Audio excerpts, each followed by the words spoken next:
ខ្ញុំអត់សង្សារខ្ញុំអត់គូក៏មិនទៅអ្នកណាអ្នកចេញតែថាមិនស្រួលអត់សង្សារដែរបើខ្លាំងស្រឡាញ់គ្នាមួយស្មៃ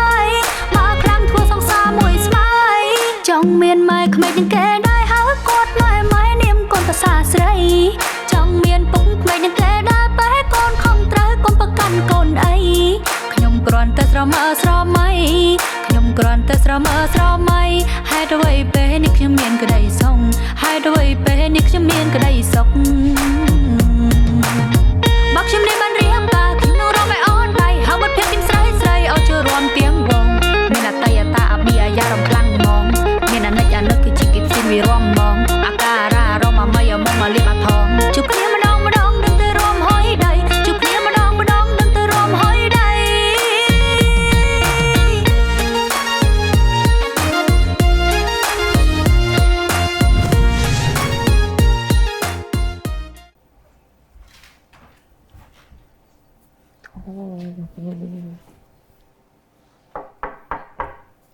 អរុនសួស្ដីអ្នកនាងដល់ម៉ោងប្រឡងហើយសូមអញ្ជើញអ្នកនាងដល់ម៉ោងទៅប្រឡងហើយដូចនេះថ្ងៃនេះអូនប្រឡងចប់ទៅអញ្ចឹងបងចង់នាំអូនទៅញ៉ាំអីហើយណាមួយចង់ជួយអូនដើរលេងផងមិនដែរអូនក៏គិតចឹងដែរអញ្ចឹងយើងទៅតោះ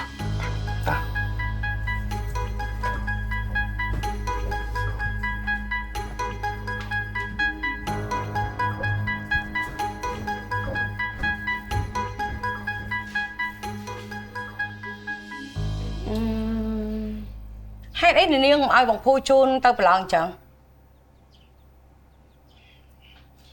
ខ្ញុំមើលទៅនាងរាជនីនិងអ្នកប្រវត្តិថាចង់បញ្ឈឺបងវិភូអីច្បាស់កឡែតប្រហែលជានាងចង់ឲ្យបងឯងអត់ការងារធ្វើឲ្យខ្ទាតចេញពីផ្ទះនេះឲ្យបានធ្វើអញ្ចឹង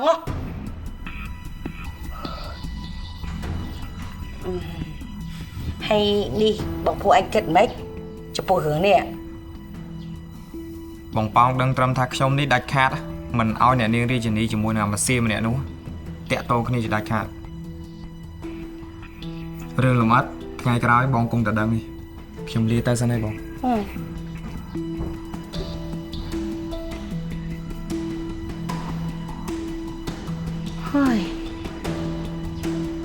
ហើយនេះបងភូមានសិទ្ធអីណោះទៅហាមខត់នាងឲ្យតាក់ទងជាមួយអ្នកប្រវត្តិថានោះអត់យល់ហើយមិនបាច់យល់មិនបាច់អីទេតែធ្វើការល្អជាង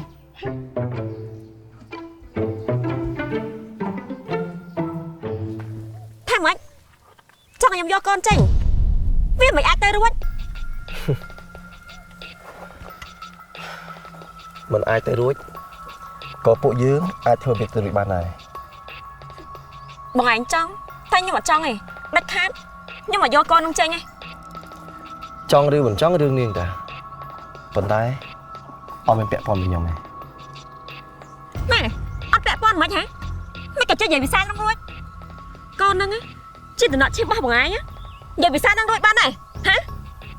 បើសិនជាបងឯងនិយាយច្រឡំអាចនិយាយម្ដងទៀតបាន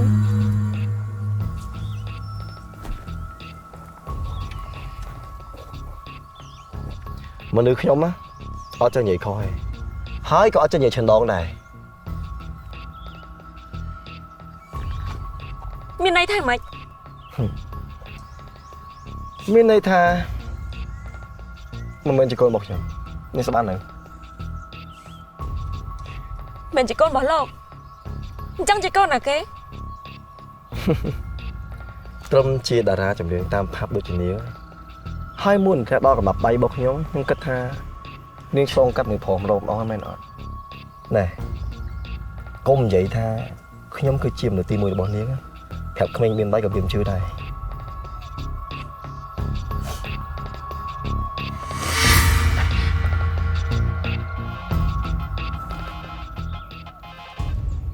ហើយខ្ញុំក៏ដឹងមូលហេតុថាថៃបាននាងចង់ទុកកូនជាមួយខ្ញុំនាងចង់តោងខ្ញុំមែនអត់ព្រោះតែខ្ញុំជាកូនអ្នកមានមែនទេហើយខ្ញុំគិតថាបើសិនជាខ្ញុំនេះជាកូនអ្នកក្រក៏នាងមិនទុកកូនដែរហើយក៏មិនបាច់ឲ្យយោបល់នាងពិភាក្សាច្រើនពេកដែរ នាងយកកូននឹងជីងតាំងពីថ្ងៃដំបូងហ្នឹងមែនទេ បានហើយចាំមកនិយាយមើលងាយខ្ញុំណាទោះបីខ្ញុំជ្រាបជ្រាបក្នុងផាត់ក៏ដោយតែខ្ញុំក៏មានកិត្តិយសរបស់ខ្ញុំដែរខ្ញុំមិនមែនជាស្អីដែលយើងគិតទេ កិត្តិយសហ៎កិត្តិយសមានកិត្តិយសប៉ុណ្្នឹងហើយចុះណោឲ្យកិត្តិយសទៅមិនចឹងហេងសួយណោពួកអើនៅតាមផ្លូវក៏បានខ្លួនប្រាណនេះដែរមែនអត់អញ្ចឹងមែន បានហើយចាំមកងាយខ្ញុំទៀតដល់អត់គឺលោកជាអ្នកបោកប្រាស់ខ្ញុំណា ណាហើយចាប់ទុកថានាងក្នុងបម្រើការខ្ញុំធុកកំដរខ្ញុំអូខេខ្ញុំក៏មិនអាចមើលនាងក្នុងភ្នែកបានដែរឥឡូវអញ្ចេះចាំខ្ញុំទុកលុយកាក់ខ្លះឲ្យនាងយកកូនចេញប៉ុន្តែខ្ញុំសូមផ្ដាំមកហើយនាងចង់ទុកឬក៏ចង់អត់ជារឿងរបស់នាងអត់ពាក់ព័ន្ធជាមួយខ្ញុំទេសូម្បីតែដំបងផ្ទះរបស់ខ្ញុំក៏នាងគ្មានសិទ្ធិមកក្បែរដែរហើយខ្ញុំក៏មិនអាចយកនាងធ្វើជាប្រពន្ធសុខស្បាប់របស់ខ្ញុំបានដូចគ្នា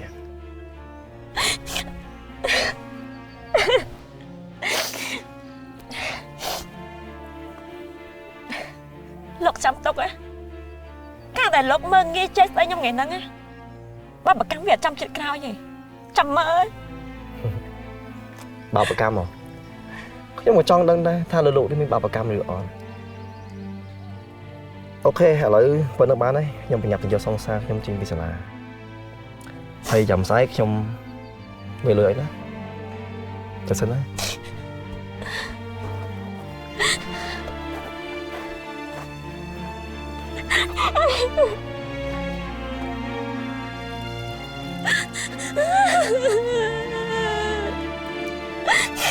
mình còn bóc vào chân bạn nhau hả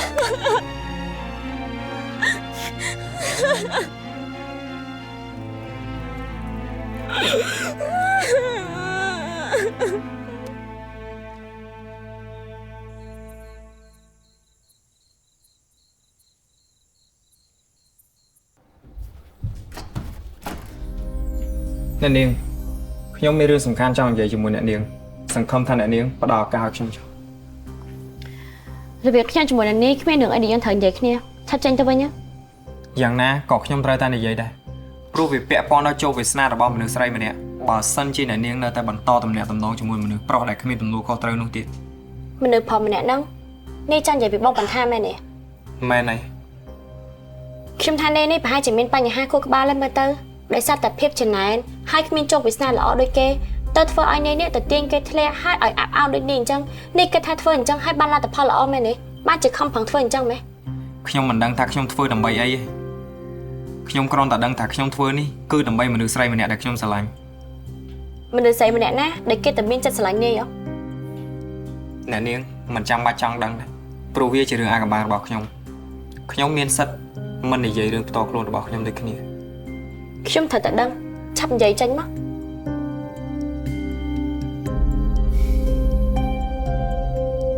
មនុស្សដែលខ្ញុំស្រឡាញ់នោះគឺអ្នកនាងហើយខ្ញុំស្រឡាញ់អ្នកនាងខ្លាំងទៀត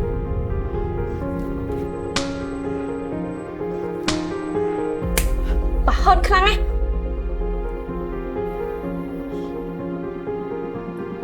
បានហើយខ្ញុំចង់សម្រាប់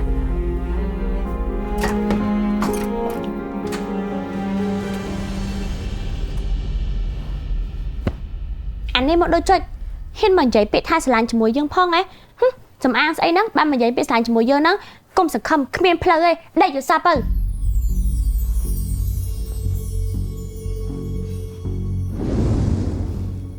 មែនហើយខ្ញុំប្រហើនខ្ញុំថ្លើមធំខ្លួនជាកញ្ចេះគេសោះតែមានចិត្តធំហ៊ានលួចស្រឡាញ់ចវាយនាយខ្លួនឯងតែអ្នកនាងក៏ត្រូវដឹងដែរថាអត្តន័យពិតរបស់ពាក្យថាស្នេហាវាគ្មានការបែងចែកវណ្ណៈជាតិសាសន៍ពណ៌សម្បុរអ្វីទាំងអស់សំខាន់ការស្រឡាញ់គ្នាទៅវិញទៅមកនិងយល់ចិត្តគ្នាវាគ្រប់គ្រាន់ហើយព្រោះពាក្យថាស្នេហាវាមានន័យថាសេរីភាពគ្រប់គ្រាន់សម្រាប់ឲ្យមនុស្សជ្រើសរើសរៀងៗខ្លួនខ្ញុំស្រឡាញ់អ្នកនាង ហើយខ្ញុំប្រច័ណ្ឌអ្នកនាងជាមួយនឹងនាយវណ្ថានោះតែតន្ទឹមនឹងនេះក៏ខ្ញុំដឹងដូចគ្នាថាអ្នកនាងក៏ស្រឡាញ់ខ្ញុំហើយប្រច័ណ្ឌខ្ញុំជាមួយនឹងសភាដែរ នេះនិយាយអញ្ចឹងណាដូចជាលើខ្លួនឯងជ្រុលពេកទេនេះគិតថាខ្លួនឯងជាបណ្ណាគេហេតុអីបានមនុស្សស្រីដូចជាខ្ញុំនេះត្រូវមានចិត្តទៅស្រឡាញ់នេះខ្ញុំសូមបញ្ជាក់ម្ដងទៀត គ្មានក្នុងការគិតហើយក៏គ្មានថ្ងៃកើតឡើងចដាច់ខាតមិនថាក្នុងជាតិនេះឬមួយក៏ជាតិណាទាំងអស់ គ្រាន់តែកែវភ្នែករបស់អ្នកនាងវាគ្រប់គ្រាន់សម្រាប់ឲ្យខ្ញុំវិនិច្ឆ័យថាអ្នកនាងក៏ស្រឡាញ់ខ្ញុំដែរធ្វើជាមនុស្សកុំចូលចិត្តប្រើពាក្យសម្ដីក្បត់នឹងអារម្មណ៍ខ្លួនឯងពេកអ្នកនាងអាចកុហកគេគ្រប់គ្នាបានតែអ្នកនាងមិនអាចកុហកខ្លួនឯងបានទេដោយនេះអ្នកនាងព្រមទទួលទៅថាអ្នកនាងក៏ស្រឡាញ់ខ្ញុំដែរព្រោះខ្ញុំដឹងហើយខ្ញុំនៅតែអះអាងទៀតថាខ្ញុំមិនមែនជាមនុស្សដែលច្រណែនទៅនឹងក្តីសុខអ្នកដទៃជាពិសេសក្តីសុខមនុស្សដែលខ្ញុំស្រឡាញ់ខ្ញុំរឹតតែមិនអាចច្រណែនបានទៀតតែផ្ទុយទៅវិញខ្ញុំមានតែសប្បាយចិត្តក្នុងការលះបង់មនុស្សដែលខ្ញុំស្រឡាញ់ទៅឲ្យអ្នកដទៃដែលគេល្អជាងខ្ញុំប៉ុន្តែខ្ញុំនៅតែប្រកាន់គោលចំហរបស់ខ្ញុំគឺស្នើសុំឲ្យអ្នកនាងផ្ដាច់ទំនាក់ទំនងជាមួយនាយវណ្ថានោះទៅព្រោះគេជាមនុស្សប្រុសដែលគ្មានតម្លៃគ្រប់គ្រាន់សម្រាប់ឲ្យអ្នកនាងផ្ញើជីវិតលើទេគេជាមនុស្សប្រុសដែលគ្មានធម៌មេត្តាចេះតែបង្កកំណើតតែគ្មានទំនួលខុសត្រូវអ្នកនាងត្រូវតែជៀសវាងឲ្យបានជាដាច់ខាត ប្រហែលភាពជាមនុស្សអាត្មានិយមរបស់នេះវាមានទំហំធំពេកអញ្ចឹងហើយទៅធ្វើឲ្យនេះចេះធ្វើរឿងអកុសលឡើងប្រឌិតរឿងបង្ខូចគេឈ្មោះអ្នកដទៃនេះគិតថាធ្វើអញ្ចឹងឲ្យសំឡងរបស់នេះមែនទេប៉ុន្តែការប៉ັດទៅនេះហ្នឹងហើយគឺជាមនុស្សដែលគួរឲ្យខ្លាចជាងគេបំផុតសម្ដីដែលខ្ញុំនិយាយទៅទាំងអំបាលម៉ាននេះខ្ញុំគិតថាវាគ្មានអធិពលអ្វីសម្រាប់ឲ្យអ្នកនាងផ្លាស់ប្ដូរទស្សនៈទៅលើនាយម្នាក់នោះទេតែខ្ញុំមានផុសតាងនៅក្នុងទូរស័ព្ទនេះមានវីដេអូឃ្លីបសន្ទនារវាងនាយវណ្ថានិងអ្នកចម្រៀងម្នាក់នោះពីរឿងដែលនាយវណ្ថាមិនព្រមទទួលស្គាល់កូនរបស់គេអ្នកនាងបើកមើលចុះហើយរឿងពិតរបស់នាយវណ្ថានឹងត្រូវបានលាតត្រដាងហើយដល់ពេលនោះទៅជាយ៉ាងណាខ្ញុំជាមនុស្សអាត្មានិយមឬក៏អត់អ្នកនាងនឹងដឹងច្បាស់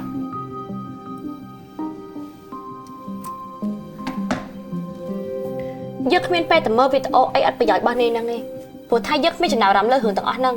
ហើយចុះវាសនារបស់យើងចំណាត់ទូខុសត្រូវខ្លួនឯងចឹងឲ្យឆ្ងាយពីជីវិតរបស់យើងខ្ញុំក៏ប្រឡងចាប់ដែរអញ្ចឹងនេះគ្មានសិទ្ធគ្មានទូនាទីអីត្រូវនៅក្នុងផ្ទះនេះទៀតទេកុំបារម្ភពីខ្ញុំបារម្ភតែពីខ្លួនឯងវិញទៅខ្ញុំមានអីគ្រប់យ៉ាងអស់ហើយប៉ុន្តែអ្នកអត់មានអីទេអញ្ចឹងគិតផងថាពេលដែលចេញពីផ្ទះហ្នឹងទៅអាចដាច់ពោះស្លាប់ឬមួយក៏អត់បានហើយខ្ញុំចង់សម្រាប់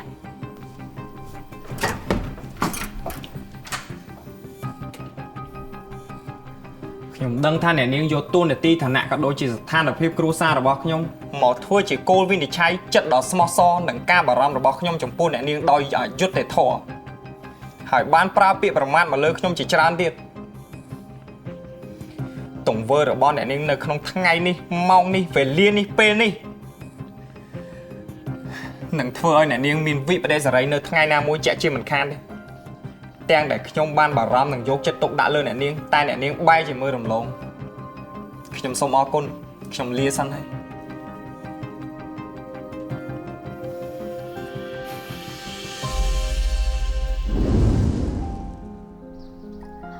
ឬមួយក៏ខ្ញុំឆ្លាញ់ហើយបច្ចាណានាមជិចម្នាក់នឹងដឹង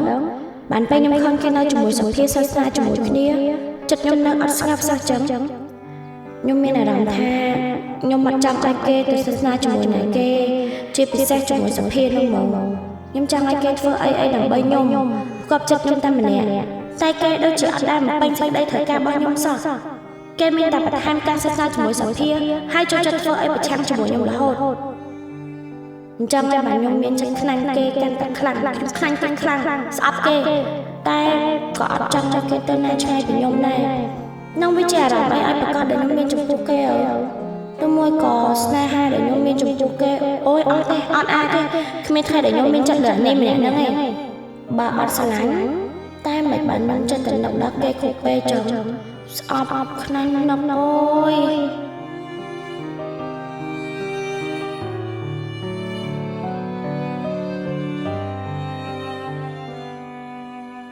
ឥឡូវនេះឯងចង់គិតយ៉ាងម៉េចល្ងាចមិញស្រីអ្នកចម្រៀងម្នាក់នោះ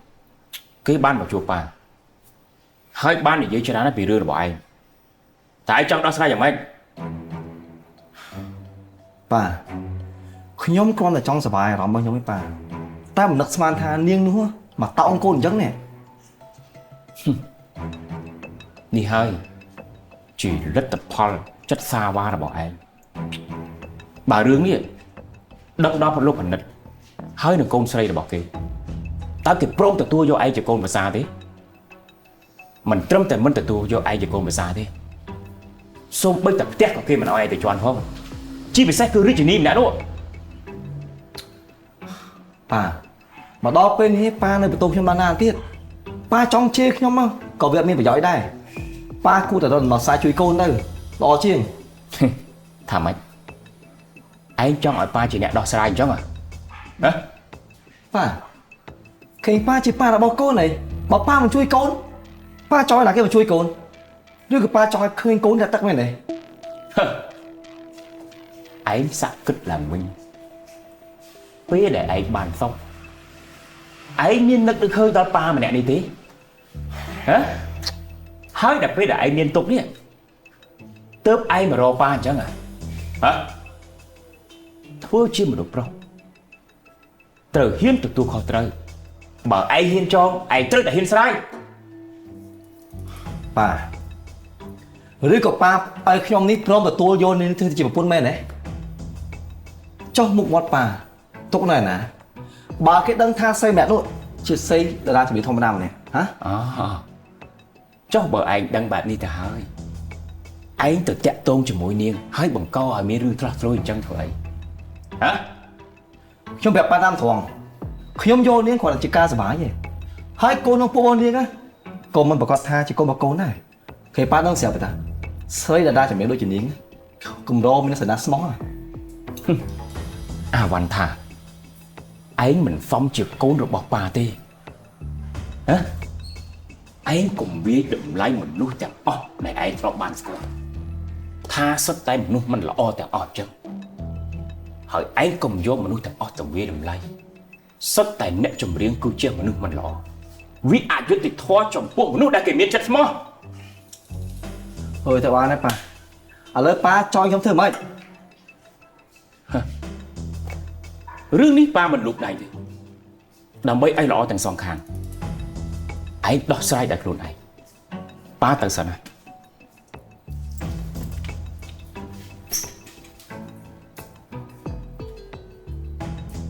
ហើយ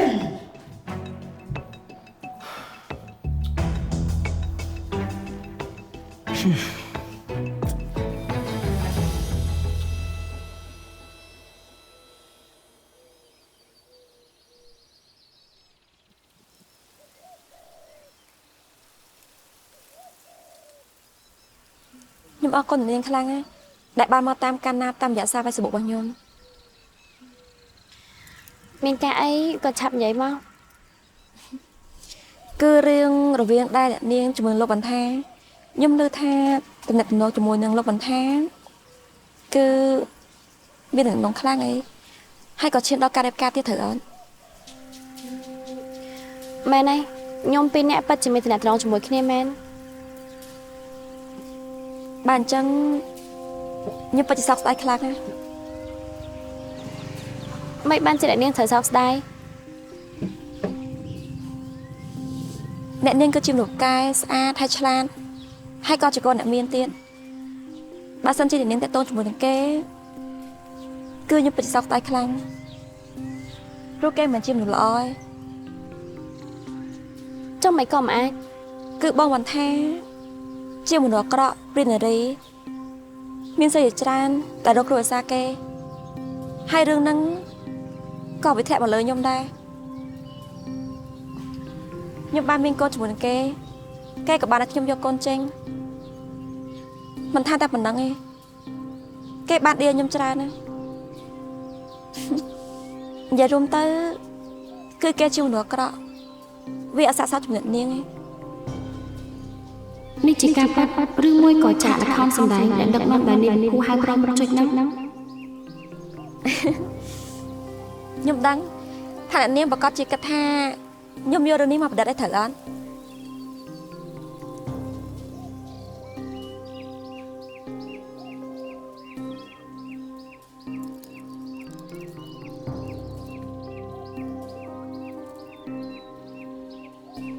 ហើយបើសិនជា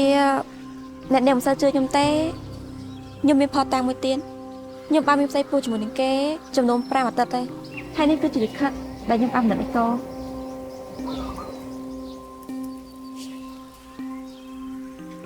អ្នកនាងទៅដោះស្រាយជាមួយគេទៅខ្ញុំអត់មានអីពាក់ព័ន្ធជាមួយគ្នាទេ អ្នកនាងនិយាយចឹង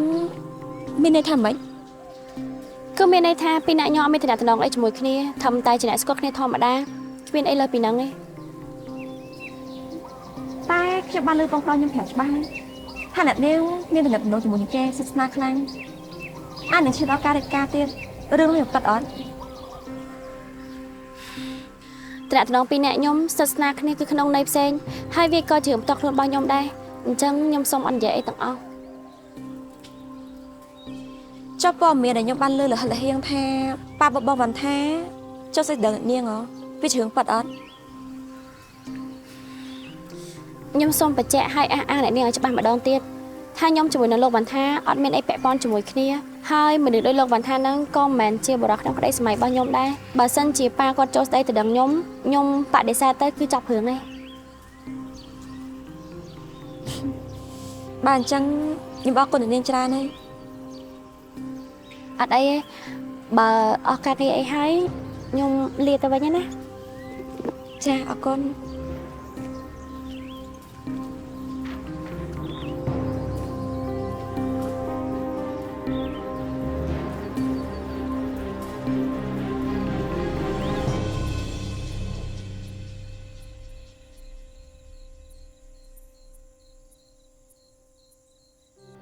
ហើយយប់ខ្ញុំតែងតែឃើញគេមកអង្គុយកំសាន្តនៅហ្នឹងតែយប់នេះមិនបានខ្ញុំអត់ឃើញគេមកទៀតចឹងផឹកមិញពេលខ្ញុំចេញទៅជួបអ្នកជំនាញស្រីហ្នឹងគេបានសុំជួបខ្ញុំទៅតែខ្ញុំកាយអត់ព្រមឲ្យគេទៅហើយថែមទាំងដេញគេចេញពីផ្ទះទៀតខ្ញុំមានអារម្មណ៍ថាលើកនេះខ្ញុំខុសឆ្គងជាមួយគេខ្លាំងណាស់ហើយក៏ជាពេលដែលខ្ញុំមានអារម្មណ៍ថាខ្ញុំនឹកគេខ្លាំងដូចគ្នាខ្ញុំស្រឡាញ់គេដឹងបានខ្ញុំនឹកគេខ្លាំងណាស់ថ្នាក់ហ្នឹង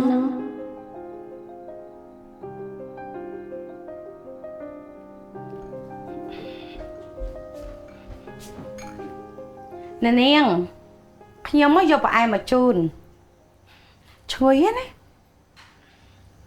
បើយកទៅវិញទៅខ្ញុំអត់ឃ្លានទេ តែផ្អែមនេះបុព្វូគាត់ជាអ្នកធ្វើអ្នកនាងអត់ភ្លក់បន្តិចទេឆ្ងាញ់ណាស់ គេអ្នកនឹងចេះធ្វើផ្អែមដែរហ៎ ចាចេះជាផ្អែមលើកដំបូងហើយក៏ជាផ្អែមលើកចុងក្រោយដែរ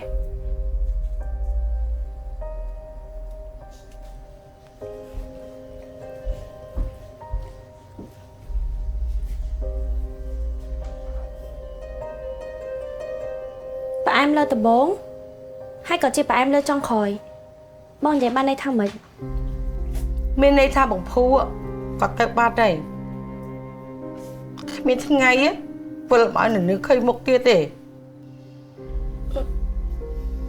មិញបងនិយាយថាម៉េច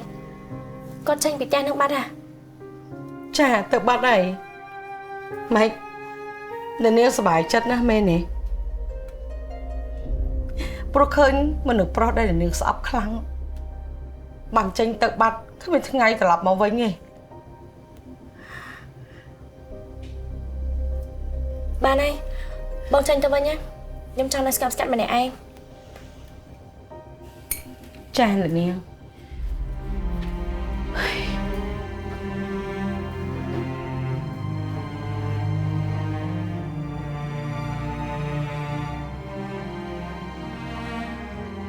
មិនបាននិយាយចិត្តដាច់ម៉ែទៅដល់អត់លេងខ្ញុំសុំបីទៅមកម៉ែខ្ញុំដឹងថាខ្ញុំខុសតែយ៉ាងណាក៏អត់ត្រូវចិត្តដាច់អញ្ចឹងដែរខ្ញុំនឹកខ្លាំងណាស់ខ្ញុំចង់សុំទោសដល់កំហុសដែលខ្ញុំបានធ្វើទាំងអស់ជាពិសេសកំហុសឲ្យចុងក្រោយនេះ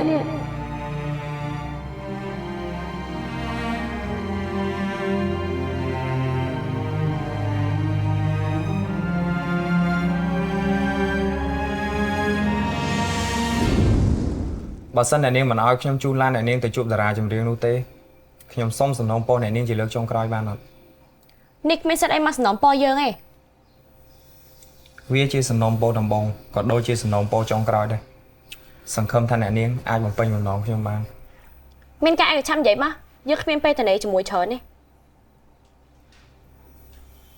ខ្ញុំសូមអោបអ្នកនាងមួយបានអត់ហើយចង់ប្រកាសប្រាប់ពិភពលោកថាខ្ញុំស្រឡាញ់អ្នកនាងខ្លាំងខ្ញុំបារម្ភពីអ្នកនាងខ្លាំងបើទោះជាដឹងថារឿងនេះមិនអាចទៅរួចក៏ដោយតែខ្ញុំសូមត្រឹមរស់ក្នុងភាពសម័យសម័យរបស់ខ្ញុំក៏ខ្ញុំមានភាពស្កប់ស្កល់ដែរ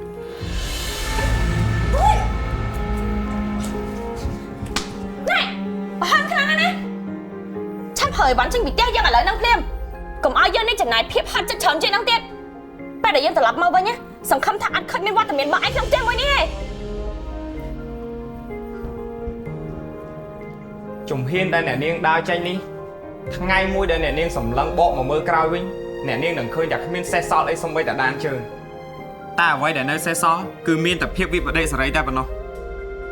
អ្នកនាងចងចាំពាក្យខ្ញុំមួយឃ្លានេះទុកចុះហើយចាំមើលសម្គាល់ថាជីវិតអ្នកនាងនឹងដល់ពេលណា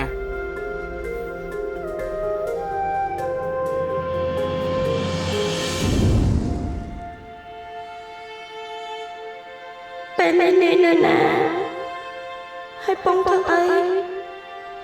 សុកពេកដែរមិនបានជាខ្ញុំនឹងលេងខ្លាំងម៉េចខ្ញុំចង់ជួបអ្នកដើម្បីសុំទោសកាលដែលខ្ញុំទេនៅម្ដាយរហូតដល់ឈាមច្រមុះមកហើយឲ្យខ្ញុំទៅហៅអ្នកនៅណាខ្ញុំនឹងលេងខ្លាំងណាស់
អវត្តមានរបស់ខ្ញុំគឺជាភាពសំបំណងរបស់អ្នកនាងហើយ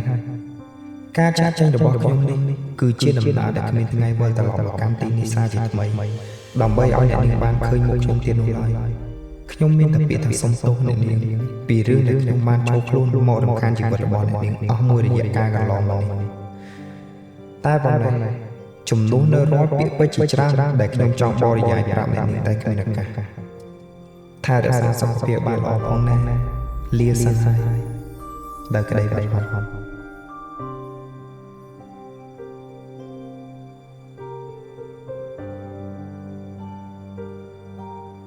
ហេតុអីខ្ញុំមានអារម្មណ៍ថាខ្លាំងផ្សាចិត្តម៉ែខ្ញុំនឹកគេខ្លាំងណាស់គេទៅណាខ្ញុំបារម្ភពីគេ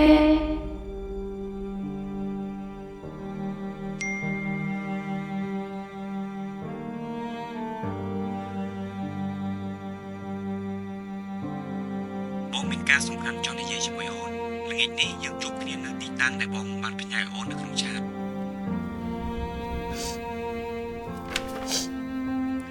ខ្ញុំក៏ចង់ដឹងដែរថាគេមានរឿងអីចង់និយាយជាមួយខ្ញុំ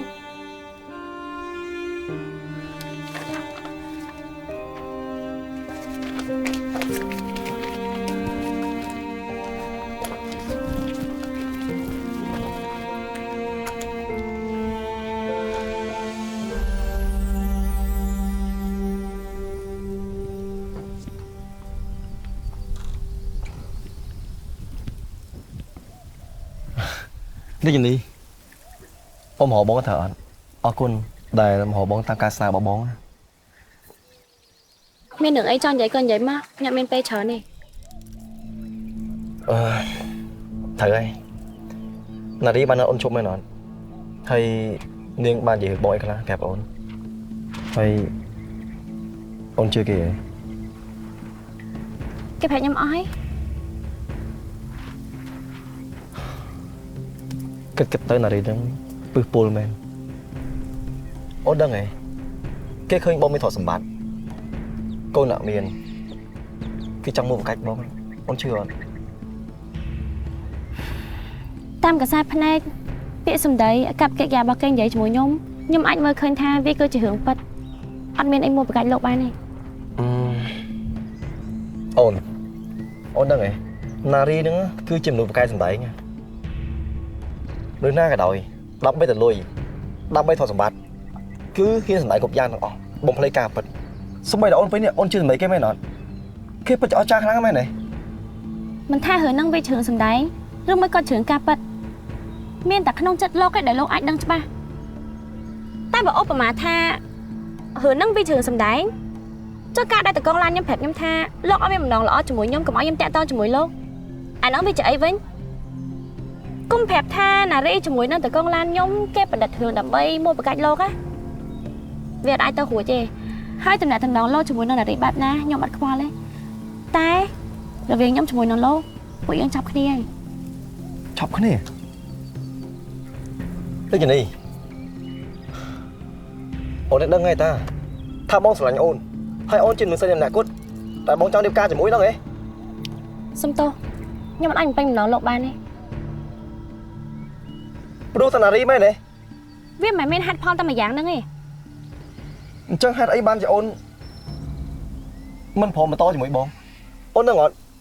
ថាពេលនេះពួកយើងទាំងពីរនាក់កំពុងជិះចិត្តគ្នាខ្លាំងនៅសុកអូនក៏បែរទៅតាបងសូម្បីតែការនិយាយស្អីរបស់អូនណាក៏លេដូចមុនដែរអូនដឹងអត់ ខ្ញុំសុំនិយាយលោកភ្លឺភ្នែកកន្លងមកការដែលខ្ញុំចូលសិក្សាជាមួយលោកហ្នឹងណាខ្ញុំគ្រាន់តែចង់យកលោកទៅឈឺវិភូតែប៉ុណ្្នឹងឯង មិនឈឺអាម៉ាក់នោះ ត្រូវហើយព្រោះតែខ្ញុំដឹងថាគេមានចិត្តជាមួយខ្ញុំ ហើយចុះអូនមានចិត្តលើវាអត់ មិនក៏លោកដឹង អូត្រូវហើយបងតែមើលឃើញអូនបដូរទឹកមុខពេលដែលចោមសិមម្នាក់ហ្នឹងវានៅក្បែរសុភាការសង្ស័យរបស់បងវាមិនខុសទេគ្រាន់តែបងមិនហ៊ាននិយាយ បើជ្រុលតែលោកដឹងអញ្ចឹងហីខ្ញុំក៏អត់ខ្លាចអីនឹងប្រាប់ដែរខ្ញុំពិតជាមានចិត្តជាមួយវិភូពិតមែន អាមកសៀម្នាក់ហ្នឹងវាល្អជាងបងថនណាហ៎បើណៃមានចិត្តលើវា ខ្ញុំអត់មានចម្លើយឲ្យទេតែមនុស្សចេតនាអត់មានណាគេអាចបង្ខំបានទេហើយការដែលវិភូចាក់ចេញពីផ្ទះខ្ញុំណាក៏មានចំណាយលោកក្នុងហ្នឹងដែរចាប់ពីថ្ងៃហ្នឹងទៅក៏មកលវិលវល់ញ៉ៃជាមួយខ្ញុំទៀត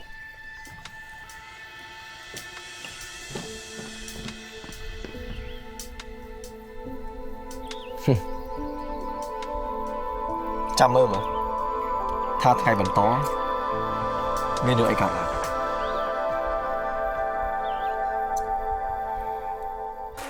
អូណណអើយ លោកគ្រូផ្ញើសារមកតានេះសួស្ដីកូនសិស្សសំណប់ អើយសុទ្ធតែកូនសិស្សសំណប់ ហើយតែខ្ញុំមានអារម្មណ៍ឡើងទៅកាន់តែខ្លាំងទៅចឹងខ្ញុំពិតជាលងស្លាញ់គេពិតប្រកបមែនណាខ្ញុំពិតជាអត់មានចិត្តខ្លួនឯងសោះហើយតែបានជាខ្ញុំត្រូវលងស្លាញ់គេរហូតដល់ចង់អត់ហួចចឹងខ្ញុំសូមបដិសេធរឿងនេះជាដាច់ខាតមិនដោយសារតែកូនផលលោកអ៊ំជាព្រះនារីឬមួយក៏មិនទទួលខុសត្រូវអីទេប៉ុន្តែខ្ញុំជាមួយនឹងគាត់អត់មាននិស្ស័យជាមួយគ្នាសូម្បីតែបន្តិច អរគុណបងដែលព្រមមកតាមការណាត់របស់ខ្ញុំ ឯងមានការអីចង់និយាយមួយបងឆាប់និយាយមក